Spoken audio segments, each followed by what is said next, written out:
Hello, everyone. Welcome. I have with me Tanya, or Tatyana Fomina in full.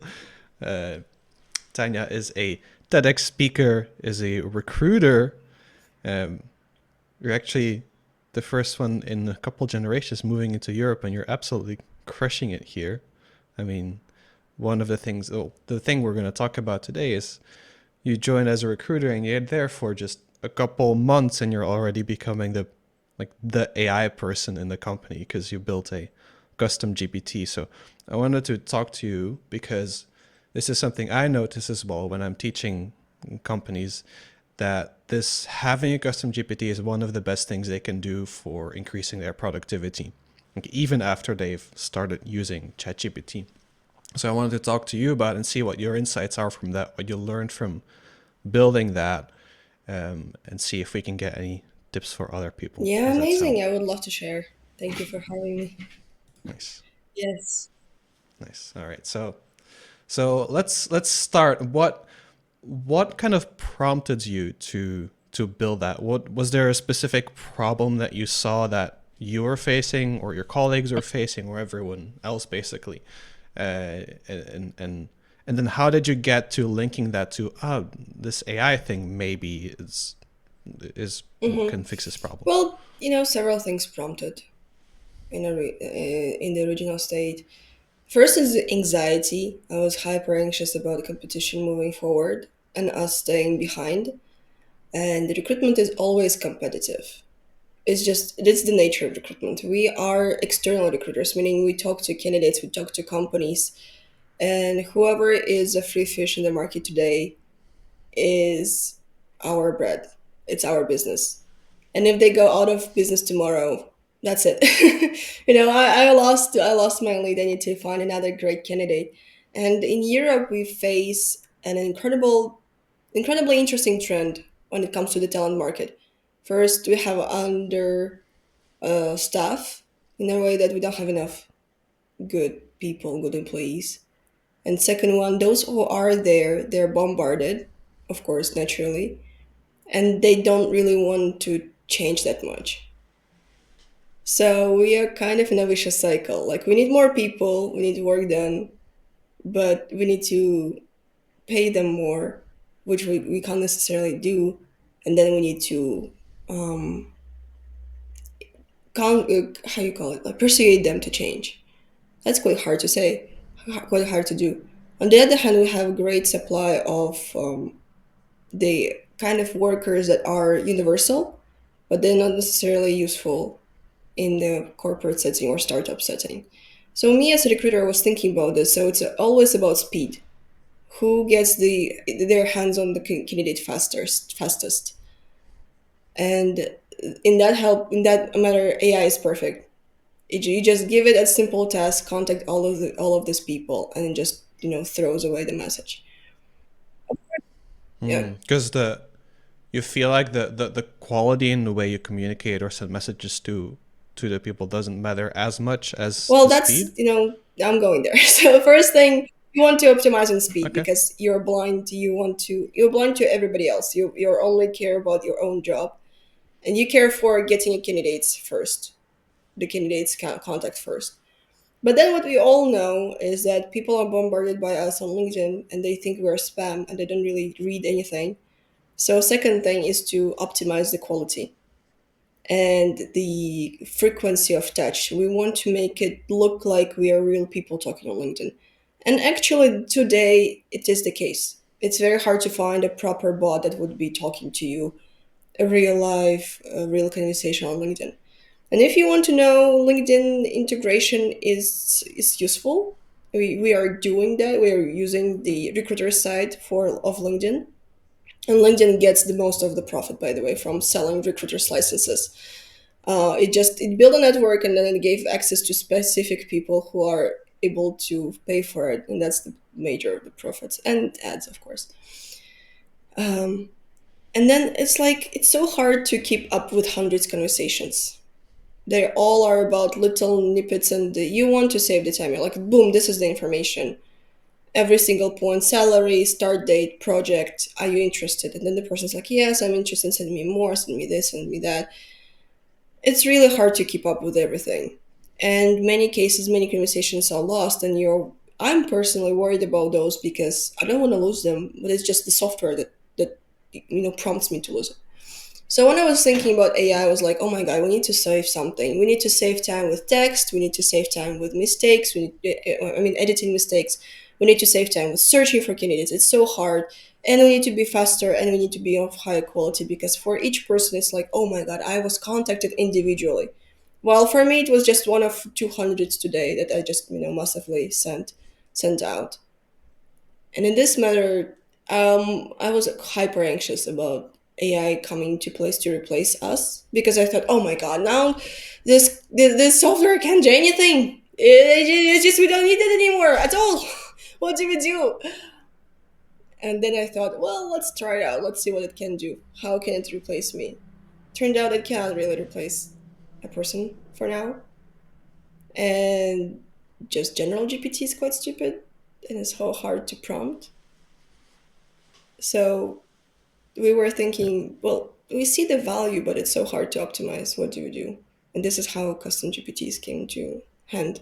They were really Okay, so you started trying to use it, and then you found out, shit, it's really hard to get it to prompt it well to get the responses I need. So I need to have something that makes it easier for me and for other of people, course I guess too.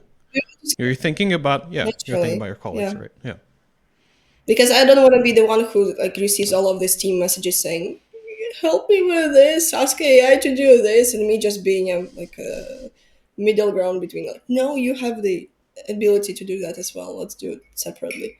I'm I am yeah, all after just talking to a person, old school, giving a business card, receiving a phone call, seeing them in person, going with them to the first interview, seeing them on the first day at their offices, giving them a gift and leaving. I'm all after that. I'm very grounded. In fact, everybody in the company thinks that I love AI. I'm just interested in it. It's not my hobby. It's my work.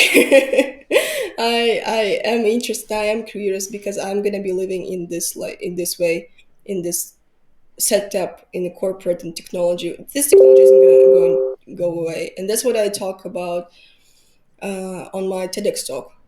Like you can sit by on a side of the road, and the whole world will just move away so fast from you. And just mhm, because you said, "Oh, I'm too high," or "I'm too conservative," "I'm too rigid to learn the technology," it won't do you any good, and it won't do any bad to the world. The world will not see it. If you don't do it, somebody else will. Trust me, we have 7 billion people on Earth. I'm working in international hiring. It's very easy to relocate people. It's very hard to find the local people that are going to be fitting into the skills. Like Europe has a massive talent shortage in many areas, and we are relocating them internationally. Many agencies do that. It's very simple. Yes, it's a lot of paperwork, but it's easier to do, and we are paid for that quite a lot. So if you think that, oh yeah, I'm so irreplaceable, I'm gonna be so good, I'm so, who's gonna do what I'm doing? Trust me, somebody's gonna do it. It's gonna take them much less to learn. And I'm a migrant. I know migrant mentality. We are greedy. Once you go to a toilet outside that is, not a real toilet with canalization, it's just a gap with shit that you need to clean every other quarter. Trust me, you're gonna do everything to skip away from that lifestyle and go to Europe and live your own, perfect bubble with guacamole and matcha on oat milk without gluten and shit. Yeah, we're gonna do that. So yeah. do not think you're replaceable. There are people coming after. Yeah. Okay. So you say I need to make a custom Yes. GPT. Well, how did you start? What's like? I mean, I'm sure you click the button, of course, and then you're like, okay, well, what do I do now? Walk me through the sort of the first thing you maybe tried, and then the lessons you learned from that. Because I assume that the first thing you do is like, oh fuck, this is not working. Yeah. I have a very simple recipe. Everything starts with panicking. Panic first. Overcome that.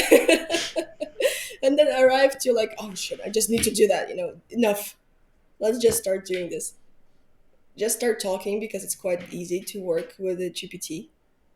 And then I'm always after recipes of masters. Those who already tried it, trial and error, they passed that, and they give me the information how to do that. So my first thought was Reddit.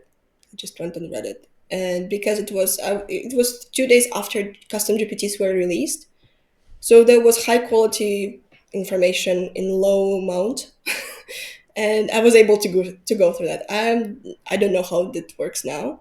I guess there are better GPT guides now, custom GPTs, trainings. There's so much about that. That is very niche, and I highly recommend not wasting your time clicking through many errors yourself, but just going, learning, and applying it. Surely shows you the results. Surely keeps your motivation high. Inspiration is there as well, and you just apply what is the best. Why waste your time while other people wasted it and told you how to do that? But I didn't have that privilege then. It was 2 days, 3 days, 1 week fresh. After the week OpenAI released custom GPTs, I was already building it, and then the week later, I was already pitching this to my corporate. And during that weekend, there was a lot of learning, what to do, what not to do. First thing, there is this configure chat. Work there as minimum as possible, and then test what I did, and what you recommended me to do is that I just go to normal GPT chat, test my prompts there until they're high quality and they give the results consistently. Then I just save them in a doc and upload the file. And the only instruction that is from configure chat is follow the docs. And in docs, I always say the right things. It's easier to um, refresh docs and upload them again than constantly bombard with instructions the configure chat. Yeah, I think those are three good lessons, right? The one is that the prompt that you write, it needs to be repeatable, because this is sometimes when you're chatting with normal ChatGPT, you just ask it a question, and then when it's wrong, you correct it, and eventually you get to something that you like, and then you use it. But if you're building a custom GPT, especially if you want other people to use it, you want it to work every time. And there's a little bit of randomness in ChatGPT, so you really want to make sure that every time you type it in, Yes, it works it well. gives a similar Then I'll, answer. yeah, When I was starting doing everything, I had a blank page in my mind because I've never seen anybody do recruitment GPT. Then I'm like, I don't know, like I just know this now. I just know how to do recruitment. It naturally came to me with 6 months of tears, blood, and sweat, and continuous repetitions and examples. And there is just this human thing you just learn, just understand some things. You understand that this is cheesy and you shouldn't really talking like that to a stranger. Well, GPT doesn't see a difference. It scrapes everything from the internet. And in that matter, what helped me, if you're in the same position that you have GPT, you want your job to be done by it, but you have no idea how to do that because it's so niche. I just took what takes the most time and what can be done by GPT instead of me. So anything text based in my work can be done by GPT. And I got what do you mean text-based? Can so you it's give some anything that examples? can be read or can be written that is a content like piece of text. Not video, not audio, not a personal meeting. Even a list of questions to a candidate is a text. Job board that you're looking through has text. It's called job ad. Emails, text. LinkedIn profile, text. I don't know, Zine profile, text. Anything there is text. So I was thinking that I need to delegate text-based activities that are taking a lot of time from me. What takes the most time is to write an ad. And when you're writing, the creatives know this. Your creative mind is trying to do something, but then the critic just blocks it. And as you create, you criticize, and that doesn't work. It's just the nature of, I don't know, mind. You cannot do it at the same time. So you start more criticizing. Like you have a thought and you already criticize it, so nothing goes on paper, and it's so hard to do. So I was thinking, okay, I need to give the creative part to GPT. It gives me blank page or like a simple template. Then I criticize it myself and then focus my creativity on top 10% of that copy that sells the most. Yeah. Was there a specific task or thing that you focused on first that you're like, okay, I feel like this is the most important thing I need to try and work on? Or you're like, no, I wanted to do everything, Yeah, for or me it how did was you start that? passive. Passive candidates is passive income, basically. I don't want to look for, I don't want to chase candidates. Candidates are chasing me, and it's called a job ad and an email. So I was like focusing Hmm. on the most productive job ads because we have this window of attention from a candidate, and I want them to continue reading, and I want them to apply eventually. So there should be enough of entertaining, eye-catching, and real, like solid information for them to say, "Oh, I want to do that. I would like to apply." So that was my first goal with GPT. I wanted GPT to be perfect in job ads. And I knew that it's very scalable because job Okay. ads take so long. It's because of the processes I was saying. You create, you criticize, nothing goes on paper, you're struggling. Then you just end up copy pasting from the past and just repeating this. But you're copy pasting some non essential, non efficient, not productive piece of information just because you're lazy or just because you are not creative enough, because you're bombarded by other tasks. And you know you cannot spend hours on one job ad. You have 10 of those. And you have us a lot more. You have interviews to go to. And you need to talk to other candidates and other clients. And there's also LinkedIn and there's Outlook and there's Teams, you know. And then but you understand that out of all of this mess, the most important for the business is this piece of content. So my GPT, in my head, my ideal GPT would just take care of that within seconds and produce high quality information. And how I did it, because as I was saying, I had a blank page in my head how to do that. And I just copied 10 most likable pieces of job ads that I personally enjoyed. That was modern, that was kind of conservative. The other one was high performance rate, because many candidates just applied to that. I don't know why. They just did. And I gave it to GPT saying, if you're a pattern machine, give me a pattern. Give me a template from these 10 examples. Write me a perfect template for a job ad. And that worked insanely well. It was, I would never see these patterns.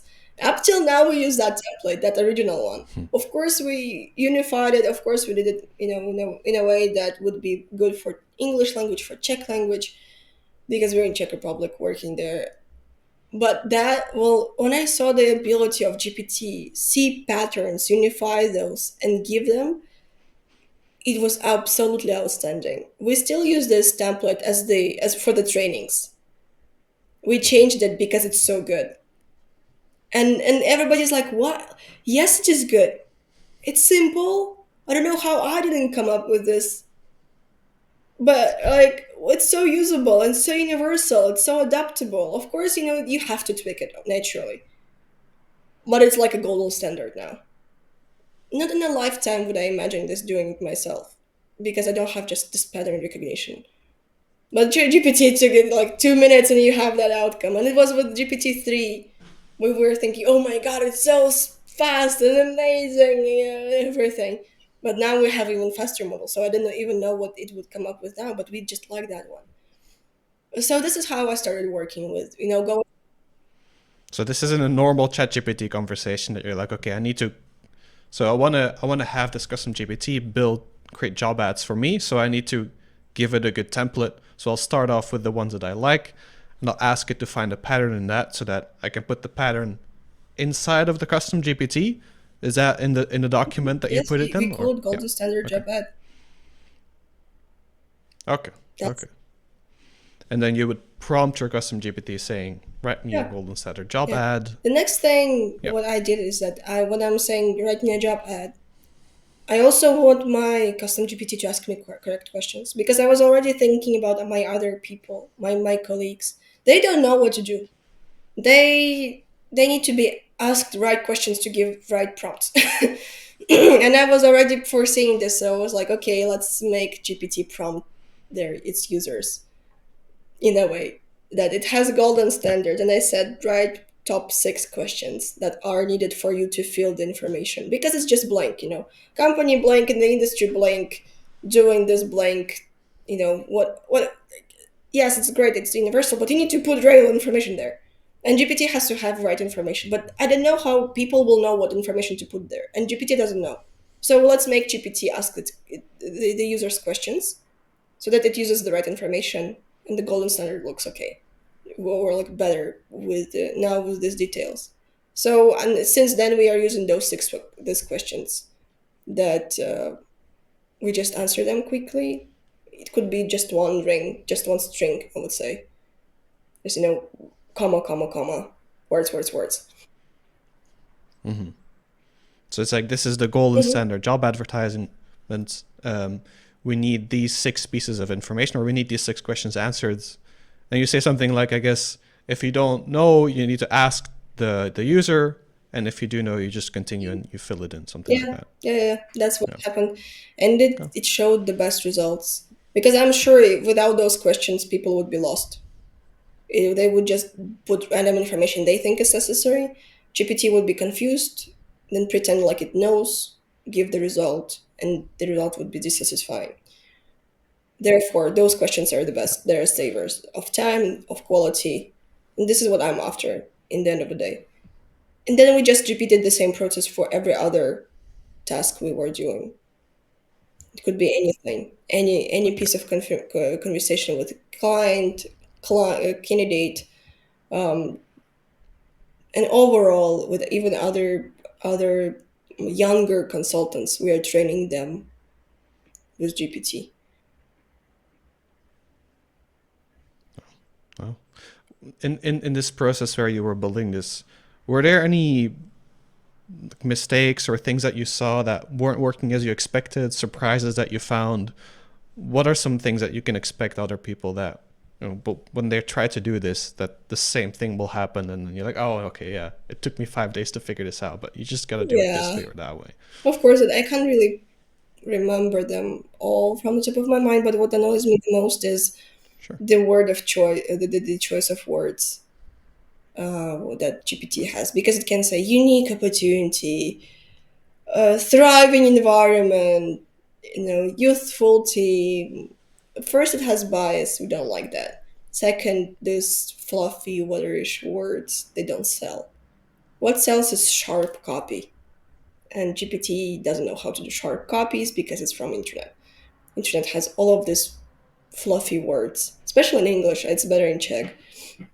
But in English, it's very hard. And what I came up with is that I have a ban on words that also is a document in Custom GPT. You can never ever use these words, and we just put them all like biased words, gender neutral, well, gender not neutral words, these Gender based. Yeah. adjectives and adverbs, easy, joyful, extremely exciting, and other stuff that we don't like. And then we have green list of words that are always there, that should be always there. And those are just general, like, candidates, client. You never name a client. You never put a position in a way that it reveals some kind of information. That list is a lot less full, but the ban words, I was struggling for months with making GPT talk properly and not use those words. And I was prompting it in the configure chat every week, like stop using these words and dump the words. Then I was like, what am I doing? I have the docs. Let's make no go word list. So Yeah, because if you use the configure chat, then it always replaces the all the instructions, right? So every time you change one thing, it might change 5 other things, and then go back 2 weeks in your progress of yeah, building it. exactly. This is So what happened. yeah, yeah. So even I always tell people, you use the configure chat in the first 5 minutes, and then you never touch it again, because it's just gonna yes, mess things that's up. so true. And Yeah, I still have my description of the GPT saved somewhere because it changes over time. Don't know why. Even though I don't touch configure, it's just because you use it a lot, it just sees the patterns and just replaces. the description itself. So every other week I just paste the original. Yeah, this is what I do, so it's okay. It's not Yeah. perfect. But it is working. In that matter, we save so much time in creativity, and we're focusing on what should be done. And also, what my lesson was with GPT is A, it forgets things, and B, you just need to be patient. It gave you a bad result because it gave it a bad prompt. Ensure that you give enough details. And if you think you're over explaining, that's good. Over explain. It's better to over explain in a very simple language that is understandable, um, rather than not explain enough and then waste time. And if you don't want a table or don't want a report or don't want an analysis but you don't know how to name it, just ask for brainstorming. This is what I need to get from a GPT, or this is what I need to get from my trainee. Tell me what should I ask for, and gives you 10 words and you find a proper one, because the more specific you are with the wording, the better it is. I think the woman who was prompting GPT in OpenAI, who was training, who was talking, she was from literature faculty, English literature faculty, somewhere, I don't know, maybe US, maybe UK. And I was so intrigued by this. Why not any other IT guy? Why not? Why literature? It's because all naturally you want a person who's very knowledgeable with the words and has a vast vocabulary and can go into niche and specifics and then talks to GPT. And they wanted to test how well GPT responses to it, while GPT was just in a pilot or trial, right? Yeah, that makes sense. And I think large language models, they don't, like ChatGPT, they don't behave in the same way that normal Oh, software so does. not as So I mean, right there's some parts that are useful from software engineering, but there are a lot of things that are much more closer to indeed language, understanding literature and understanding psychology, even because it sort of behaves ish a little bit like a human. So some things that you would tell to a person, to someone was writing this, where they say, look, sometimes you need to do some emotional manipulation. If you tell it it's very important that you do this right, it sort of will do a better job.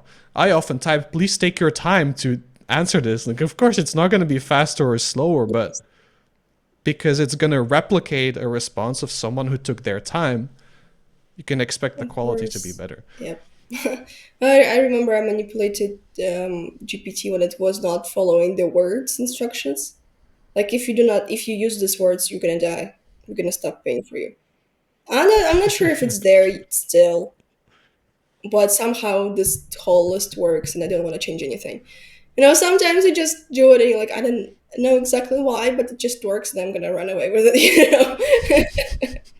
Mhm. And that's So that was the biggest thing that helped you make it right in a better way, was this list of yeah, words that you're not allowed to use. Right. Okay, it's and then very again, the list important of for words you us. have to It's use. critical for us.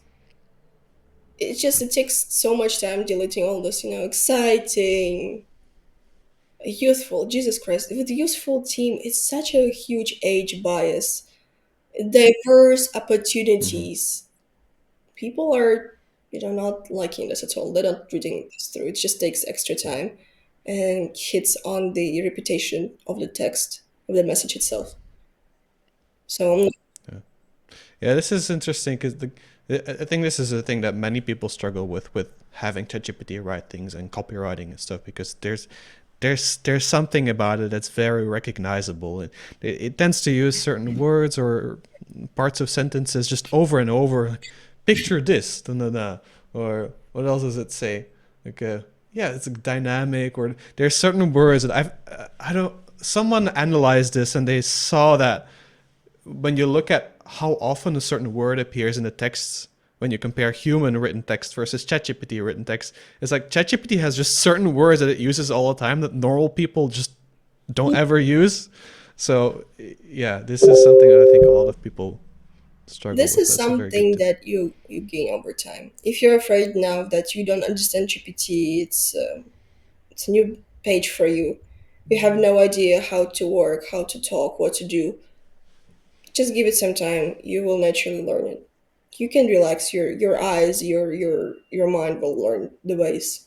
And you will know after a while how to predict the answer. If I do this, it's gonna give me this result. So no, let's make it more detailed or make it less detailed. If you just put what I was astonished by is that you can remove one word from a prompt. One, and the outcome completely changes.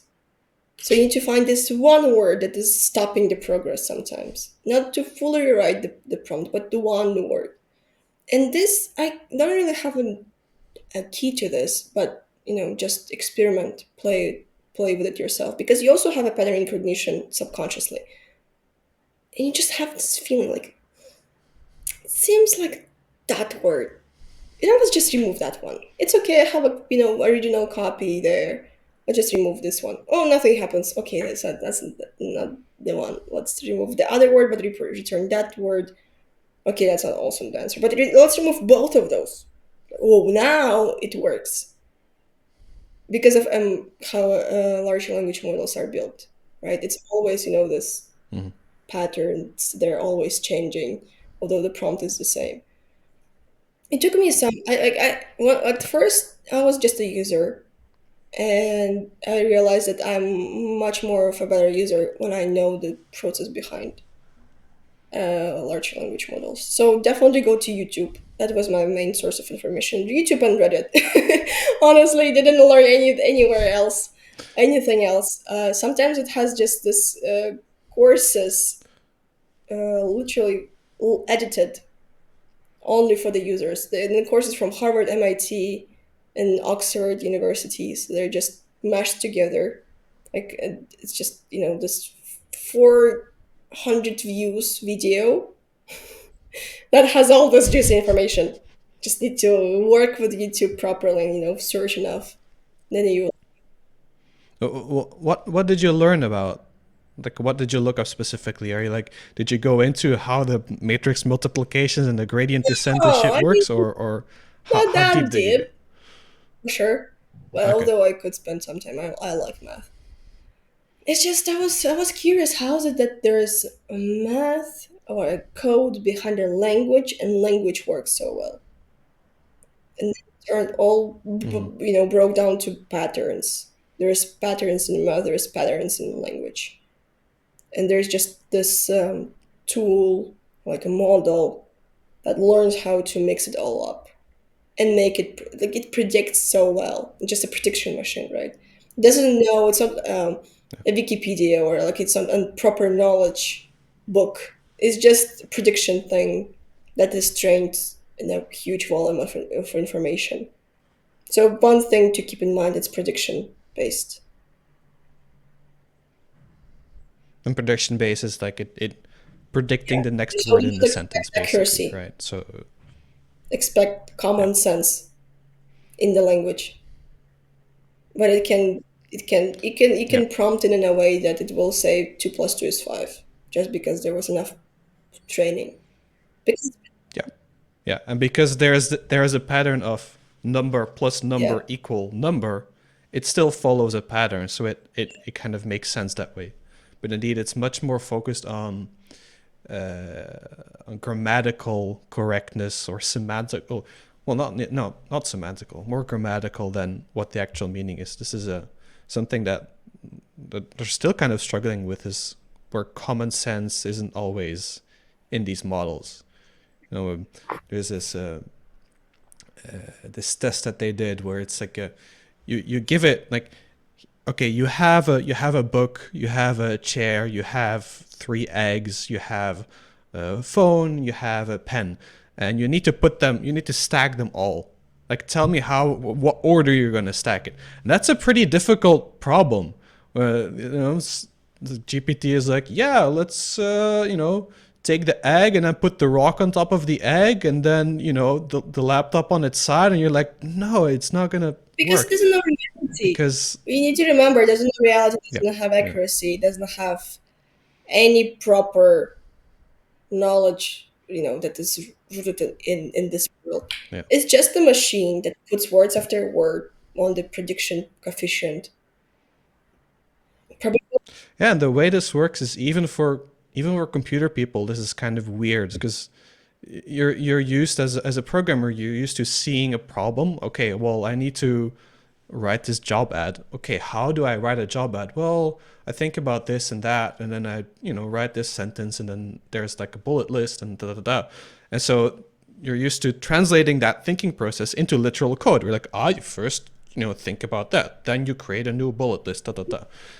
Well, this large language models, they're just like, okay, you just think about what the next word is going to be, and here are 5 trillion examples.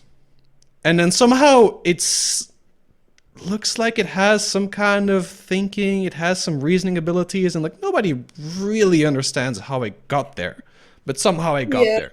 So that's this funny thing about how these things work, which I think is very interesting. So, when you're working with it, remember, it's not accuracy. It's not, ruled by the book. It's not set in stone. It's all predictability. And this is why when you remove one word, the prediction changes and the outcome changes. This is what really was a game changer for me. I was thinking about it like don't know, like a proper encyclopedia that weirdly works. It knows everything about everything. No, it just predicts good enough. And there was written everything about everything on the internet that it uses as the source of information. That's it. And this is what I had to explain to my other colleagues who were starting to work with our custom GPTs that do not take it, for word. If you don't like the answer, just change the prompt because it's gonna make a different prediction. And we trained it well enough on our own examples that it gives us the predictable, like, good template and the words and everything. It doesn't use these words, it doesn't use those words, but it can come up with so many synonyms to dynamic and to exciting. We always every week I put some other words in that list because it just gets annoying too. They repeated a lot more over time, but they are used in a less volume. So they're just few words versus 6 words in the without a list. And now there are 2 words with the list, and we need to put all those 2 new words if they're repeated consistently to the ban list. You will get your way through it. So okay, well, when you started giving this to custom GPT to your colleagues when they were testing it, I guess. So you're saying you had to still to teach them a little bit. What were the things that you needed to tell them? And were there things that you noticed that, oh shit, I need to change this about the bot because this was just how I was working with it and I need to kind of make changes Yeah, to it? the main change was from English, switching from English to Czech. That's it. But then Did you make 2 bots for that, or did you no, put it all in the we same thing? didn't. I didn't even translate the instructions. I just said if a person starts talking to you in Czech, you respond in Czech, but you follow the same instructions, the logic of the same instructions, and Okay. the ban list is now in Czech. They will have it in English, we have it in Czech because it repeats the same. Um, really, when you're talking to people, when you're teaching those who are working for a lot of years in the same manner, who have had results and who don't want to change, really, not that much, it's quite hard. Building a tool is easy. Making people use it and having patience with it is hard. What we did smartly is that we picked early adopters. The bell curve, the population is always distributed, and the early adopters, main public. Somebody is closer to early adopters, somebody is further, and then those who never adopt or those who pick up with the changes only because it's survival threat. Um, so even though we picked early adopters, they were quite negative in the beginning when they started using it, and that was tough. Were they negative because of expectations, or their first results were bad, Patients' or, first or results were bad, but they were expecting better results. They're like, I don't need this. I better write it myself. It's so easier. Have like, when it comes to translation, I use another tool and so quickly translated, and this translated is so, so badly and so slowly. and they were comparing it a lot to other tools and to their own ways of Mm-hmm. working, which is natural reaction. I was expecting denial. I was expecting rejection. Then they continued working, and they all found spheres in their work where GPT was the most useful. Some like to do candidate profilization, like you take notes and then GPT just makes it a paragraph. And it's so good looking, so well written that you're like, oh my god, I just dump it. Versus, repeating, writing word by word. You know the point, you know the logic of the text. But you cannot really present this to a client, for example, or to another colleague. You need to have proper text. So that was a time saver. Then others had no idea, but people would come up with handwritten CVs. Not a word CV, but handwritten CV. Literally, like, CV in the beginning, my name, my contact details, my email, and then my experience, and just would be a blank page of on paper, like all kind of messy. And you think, oh my god, I have to type this whole thing to use. I cannot present this to anybody else. It's either I drop this candidate or I make them make a CV in the word, and it's very hard for them apparently. So what do we do? And it's very very common thing among low quality um, positions with high volume of candidates. So those consultants who are working on such roles, they just take a screen, like just a photo of this CV, and then GPT just turns it into a Word doc, perfectly set up in the template. Everything is there besides the picture, but it many times comes without a picture. So that was surprising. I would never expect that this would be most used feature among that consultant, but it's her job. Like I didn't have any insight into her job, and she didn't know she could replace this, and she could use that.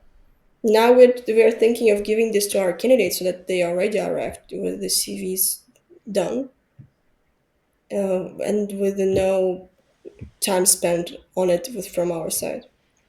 The other very interesting way was to organize an Excel for tenders and for sales in their specific way as they wanted. So they took a very filled Excel with a lot of information, and the GPT made a better Excel with only necessary information, so that the consultant could use it.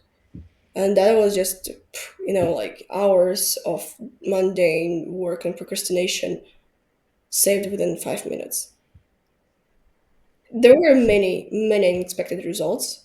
There were many expected results, like faster job writing, faster job posting writing, and emails and high quality, because I just did it on myself.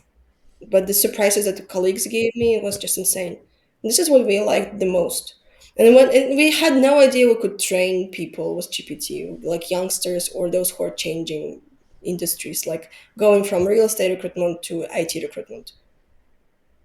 Totally new, different world, totally different approach. So now, instead of trained with a person 24/7 standing with you, doing the jobs with you, you have GPT answering all of your stupid questions, answering all of the unnecessary questions, asking for double repetition, explaining, give me metaphors. This is normal GPT, or did you also train it? Did you give it some information Hmm. background from those people?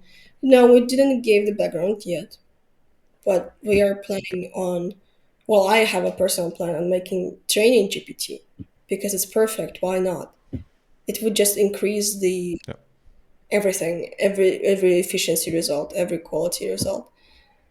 And that was just one case of a woman, and she was asking general GPT about like what's the difference between Java and SQL. She had no idea. Okay. She looked at it. They gave her examples. She was lost. Of course, there are some things you cannot train GPT on, like the approach to candidates and everything. But the technical side, the knowledge side, can be very well delivered to an employee with the help of GPT. Yeah. What would you say to someone who is who's working and they know that ChatGPT exists, but they didn't really go into it, or they tried it once or twice. Your colleagues who tried it in their initial thing is like, I don't know, man. What would you tell them that like this is actually useful? Hmm. How do you get there? Well, first start getting annoyed at some of the tasks that you hate. Just start recognizing what you hate. I was hating a lot the job ads and everything else. Rewriting them every time, making them very grateful, interesting. It is important. It is attractive as a task. But once you have a lot of to dos, you hate it. Like I hate how long it takes, and you're not always in your creative state or like morning.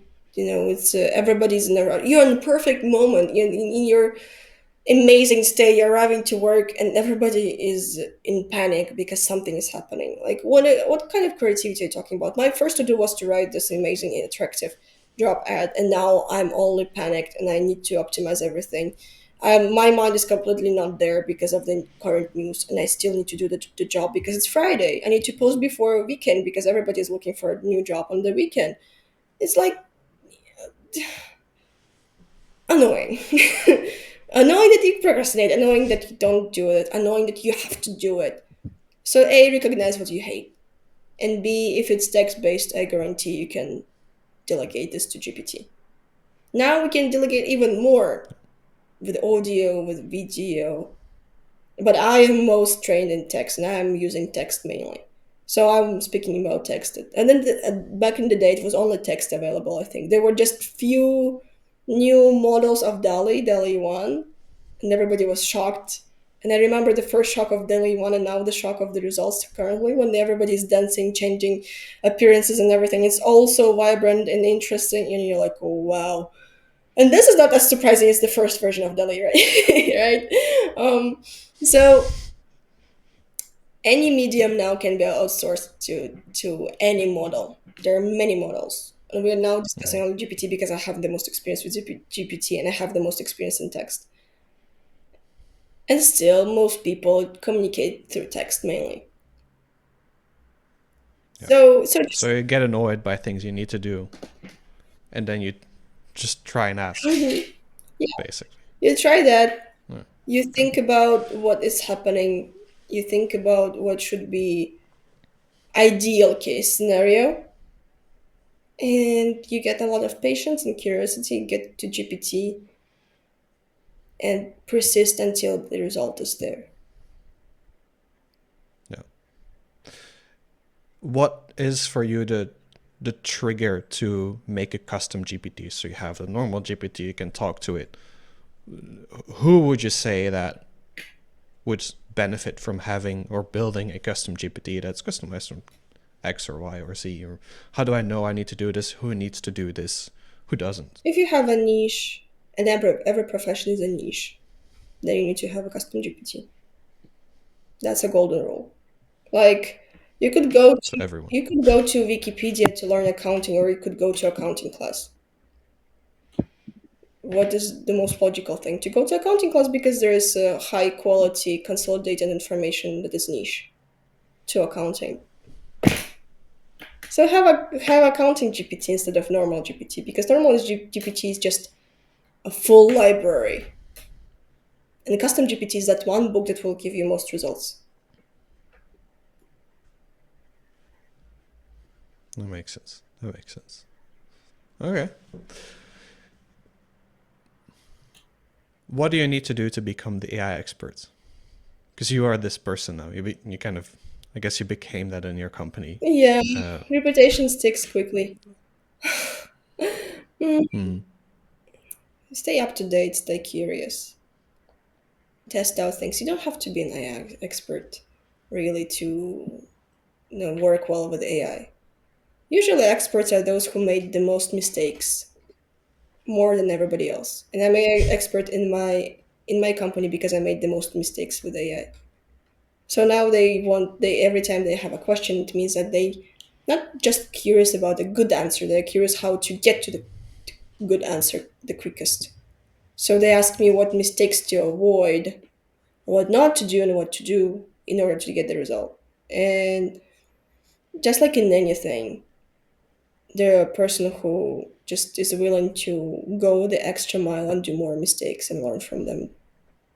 That's how you become an expert. And you don't really necessarily need to be cold like that. You don't need to have background in computer science to understand some things.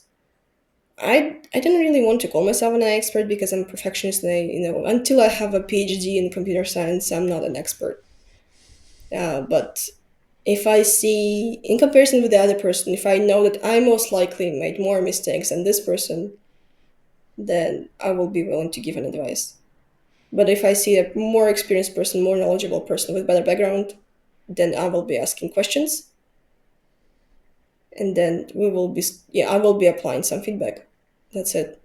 That's how I get to be an expert, really. You get the best knowledge and you make most mistakes. That makes sense.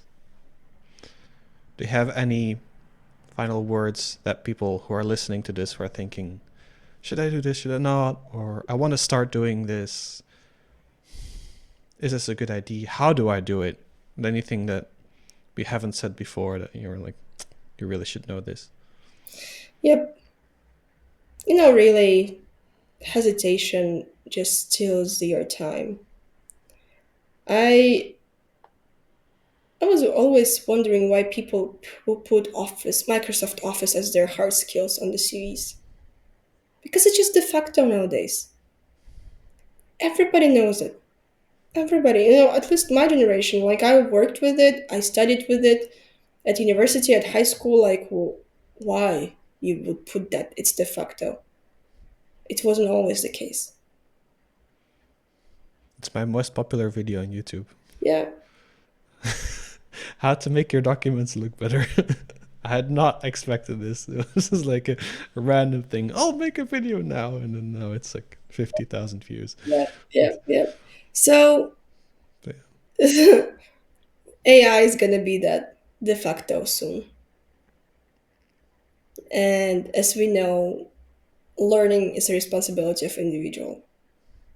My set of skills is under my responsibility. If I don't have that skill, it's my mistake. If I have that skill, it's my achievement.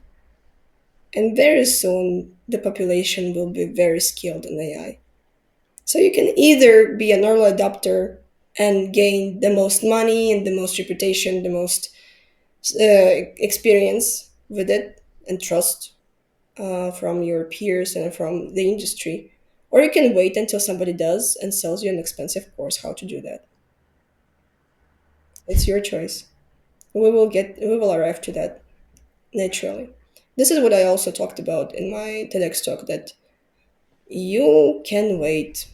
And you don't necessarily need to be an expert in everything, like in a broad spectrum. Take your prism and be an expert through that prism. Like I am. I don't know anything about large language models helping video makers. No idea, but I know how to do it in recruitment. I know what works there, what doesn't work there. I have my life hacks, I have my know hows that are very valuable on the market now, that nobody can get from any other book because it's a totally new background, totally new playground. Everything is new there. So you can be first in something new and utilize it to the maximum for your career, for your business, for your money. But the only thing it is not there is just time. You don't have any time to waste. So get anxious and start doing something. don't wait. I always like when someone gives advice to get anxious. This is the real reason to be worried about something. If anything, don't be worried about nuclear war. You cannot really control that, but you can control this. Good point. Yeah. Nice. Thank you. This was very insightful. If people want to follow you or have more information about you, where can they find you? LinkedIn. My name on LinkedIn. It's only that. I will be very glad to connect with you. Do not follow Right. me. Connect with me. I will be very, very glad to have a chat. All right. Cool. Well, Tanya, this was fun. Thank you. Thank you. I think we have some very valuable information I here. never expected those insights to pop up. It's just the questions that raised them. So kudos to you for Yeah. hooking the information out of my brain. It was good information. Thank you. All right. I'll see you later. Bye-bye.